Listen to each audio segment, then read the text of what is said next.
Each country is unique. Each country has their own way of enforcing the law. Police agencies around the world have been formed and operate each with a variety of cultural, historical, and economic factors. The police reflect that of their parent society. An example of this can be found during the growth of democratic ideas and how this was brought about during the Age of Reason and Enlightenment. This caused policing in England to evolve during the 19th century that followed a model that emphasized the provision of services and operating with the consent of the citizenry within the context of a solid democracy. So, all the countries are different. There are many different kinds of models of policing found in all these different countries. These can be defined in 5 different models, of which are heavily influenced by their societies. There are also different kinds of organizational structures associated with police in different countries. There are 3 primary structures: centralized, semi-centralized, and decentralized. Centralized means that there is a national police force that is commanded and controlled and has unlimited jurisdiction in the country. Semi-centralized means that police systems place the tasks of policing jointly in the hands of states or provinces, along with some oversight by federal government. Decentralized, this places the responsibility of policing solely in the hands of states or provinces. So throughout the world, each country has developed their own variation of these 3 different kinds of structures.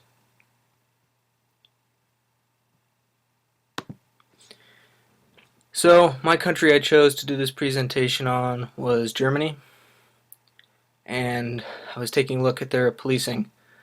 The first police force in Germany dates back to the 19th century and was conceived similarly to that developed by Napoleon in France. During the time of Otto von Bismarck in the 1870s, the country of Germany became developed as more of a centralized government, kind of like the French government. And there was a presence of a strong civil service system, the likes of which is still around today. The police force was an important part of this system and would see a growth from 200,000 to 1.5 million during Hitler and the National Socialist Party's time in Germany. So that's a pretty big increase. This system saw much change after the fall of Nazi Germany, including the making of the new German Constitution. And that influenced each state to gain their own power to establish its own police force. So today, the police force of Germany is part of a decentralized executive force. The main principles of the police laws in the 16 states deal with the prevention of crime, the preservation of security and order, as well as warding off impending danger. Each state in Germany has its own police law and force. The state controls its force from the Interior Ministry, rather than decentralizing the police other units into other units of local government. The German system can be described as being at a mid-level of decentralization. So between the highly centralized French and the highly decentralized United States systems. So more on Germany's police. In each state, there are several kinds of police. Some of these different kinds of police are the Schutzpolizei and the Kriminalpolizei.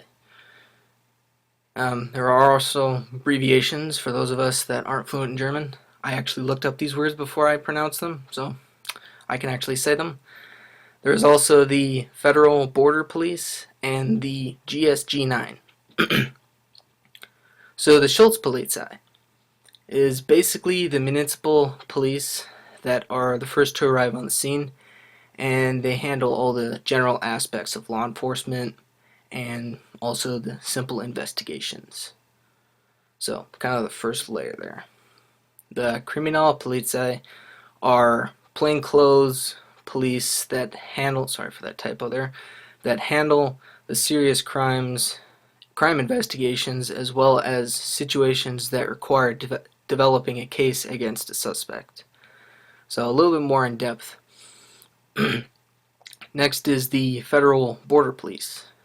This form of police are organized along military lines but are under supervision of the Ministry of Defense. They're also associated with border control, sea patrol, and airport and railroad security. They also assist in cases of major civil disturbances beyond the scope of the state police. So I guess they can help police if things get out of hand. Kind of reminds me of Homeland Security, I guess, from the US. Kind of. At least that's what I think of. So GSG-9. They are a special task force, and they are under the Federal Border Police. They're kind of a department under that, or a specialized kind of a unit, I guess. And they handle the terrorist incidents. So they're more specialized in that kind of area. Recruiting of Germany's police. Individuals aspiring to seek a career in the field of policing often joins the German police at the age of 16 or 17, straight after completing vocational secondary school. The first 2.5 years are spent in barracks engaging in basic training, of which has a large focus on riot control. The rest of the subjects involved in training include that of law as well as law enforcement. Upon reaching the mark of 1 year of training in the schools, young officers can be used in civil order control situations. I guess that's where the riot control kind of training comes in there. So they can do that in their own state or in other states if the need arises. In training, these officers are referred to as BEPO or BEPO. After years of basic training, as well as civil order control work, BEPO officers spend about 6 months in general law enforcement training prior to engaging in street patrol work. After this time, some of these officers will undergo several or more years of training in order to become either criminal investigators or middle management supervisors. The candidates for highest management positions go through another 2 years of training, and with 1 year being at the German Police University. At one point, they will work with top management from other states and basically learn the skills needed to succeed in the job that they will be trying to complete. Issues of concern for the German police. The biggest problem for Germany's police force has been the large amount of immigration occurring over the past 20 years. This has of course led to an increase in immigrants entering the country. So since the fall of the Berlin Wall, foreigners who entered the country went from 4.2 million in 1987 to 7.4 million in 1997. So big increase there. And in the year of 2008, the number declined to 7.2 million. So a little bit of a decline there, not too much. Still a lot of immigration going on. A problem that is of relation to that of increased immigration is, of course, hate crimes. So some Germans, particularly young ones, they think, I guess, that the influx of foreigners were a threat to their lifestyle and possibly their future.